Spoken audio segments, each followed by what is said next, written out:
দেখছেন প্রিয় বন্ধুরা, হনুমানে পাট খাচ্ছে কিভাবে। আর হনুমান ওইদিকে আছে। তো দেখেন, আমাদের এটা হচ্ছে রোড, সামনে ব্রিজ আমাদের। তো এটা হচ্ছে ভৈরব নদী, যে পাট বোনা দেখছেন না, এটা হচ্ছে বাঁশবাড়িয়ার ভৈরব নদী। তো এখন চাষের জমি হয়েছে, তো আপনাদের এর আগে দেখিয়েছি।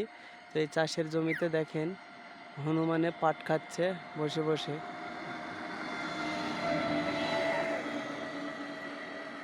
তো আশা করি সবাই ভালো আছেন। প্রকৃতির সৃষ্টি জীব জানোয়ার সকলকেই খেয়ে বাঁচতে হবে। তো এরা কি খায়? এই যে গাছের পাতা, বাবলার পাতা, এবং তাছাড়া এই যে পাট খেয়ে এরা, তাছাড়া বিভিন্ন রকমের ফল খেয়ে বেঁচে থাকে এরা।